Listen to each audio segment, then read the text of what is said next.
Hello, my name is David Jackson, and this is a synopsis on a book that I've just completed entitled Credibility by Calzas and Posner.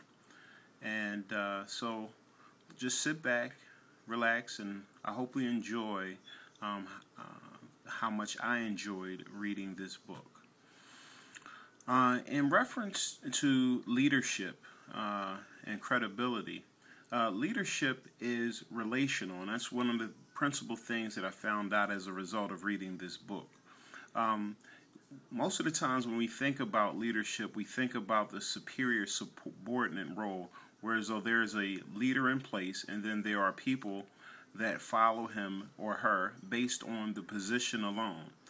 And this book basically looks at a different model called the constituent supporter model in reference to leadership. In other words, the leader always allows the constituents or the ones that he's leading to feel as though they have an active voice in making decisions and moving the program or company forward. Now, relationship between leader and constituent is based on mutual needs and respect. Each one gaining something valuable from one or the other. Now, the values that people look for, there was a survey that was polled, and the three top things that people look for in consideration of a leader were integrity, competence, being inspiring, and decisive were the top three. Now, the 10 most frequently used terms to describe admired leaders in a similar survey were valued, motivated, enthusiastic, challenged, inspired, capable, supported, powerful, respected, and proud. Now, leaders with high credibility inspire their constituents to be proud to tell others they are a part of the organization, feel a strong sense of team spirit, see their own personal values as consistent with those of the organization. They feel attached and committed to the organization, and they have a sense of ownership to the organization as well.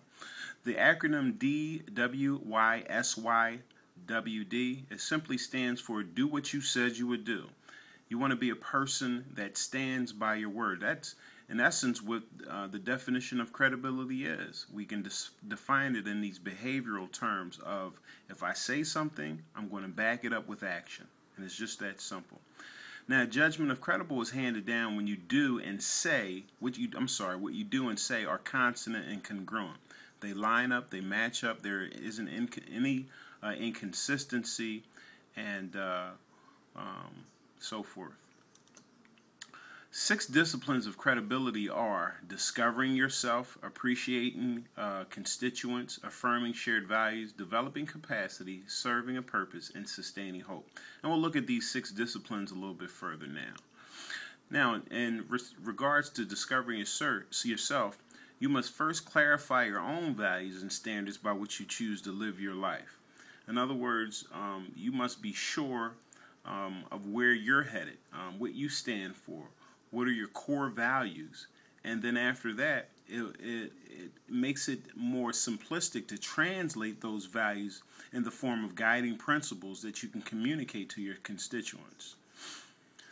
Now, we all want to be able to feel appreciated, and so do our constituents. So leaders must develop a deep understanding of the collective values and desires of our constituents. All right?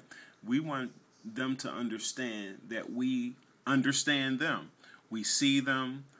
We know what they're about. We know what they stand for.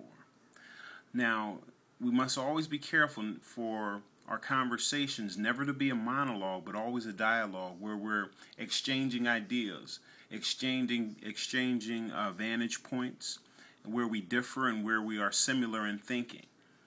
We must also understand and appreciate the constituents' needs and their values. And we must look at a wide range of possibilities to make better decisions and more accurate results. In other words, it can never be the theories of do it my way or the highway, or I've thought about every angle and this is the conclusion that we've come up with, and so we're moving forward. Now, we all also have to affirm the shared values, and by building a strong sense of community that everyone has a valuable voice, and that we're all in one accord and unified. We must also honor the diversity of many constituents. We all have different backgrounds, different histories, different maybe even different ethnic backgrounds, where it calls for a different vantage point to be considered where it may be dissimilar to our own. And we must resolve conflict using principles, not position. It should never be about do it because I say so, but rather do it based on the principles that I've set out previously and that we've already had conversation about, and we've come to some type of agreement that these are the principles moving forward. In reference to developing capacity, there are three things that are very important to remember, and they are educate, educate, and educate. We must always stay abreast of what we're sharing with the constituents, and allowing them to know where we're headed, where we're going. And so we have to bring the values and purposes to life in one-on-one sessions or in large groups. All right. We must provide resources, organizational support, and the latitude to make choices. We must give constituents more discretion to set them free and to experiment and learn. All right. It's no joy in being a constituent or following someone when you have no say, when you can never allow your leadership style to be implemented in some way or fashion or another, and to be able to make decisions without being micromanaged is very important. Now, in regards to serving as a purpose, leaders set the example by going first. In other words, how can you lead unless you take the mantle of saying, I take ownership and I take headship, and I will be the first one to take footing to this initiative or to this project or this new way of thinking that we haven't thought before. And so, and also we want to think about the time spent being the truest indicator of priorities. Anytime we spend time with something, it shows that we have a deep appreciation for whatever we spend our time with. We have to hold ourselves accountable to the same standards as everyone else. No one is above reproach in any institution or any company or any function that we're trying to come to a congruent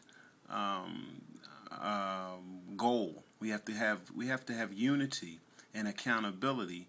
And in thinking of being accountable, we have to believe that no one is above reproach. And we have to take stands based on principles, which was already mentioned previously. Now, as far as sustaining hope, there was a presidential campaign recently which had hope as the central theme. And so when we're breaking in on uncharted territory, it's very important to keep an upbeat attitude, that we're modeling, that we're feeling very confident in the approach that we're taking. And it feeds confidence into the people that are listening to what we're saying. Optimists are proactive and behave in ways that promote health and combat illness. High hope equates to high achievers. Credible leaders recognize and reward people for actions that strengthen shared aims and aspirations.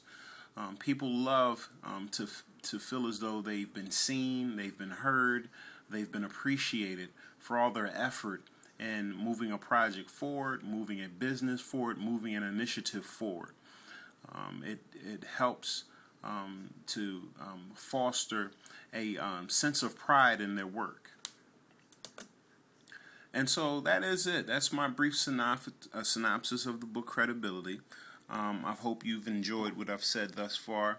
If you would like, please visit a bookstore and pick up the copy of Credibility by Kausas and Posner. Thank you.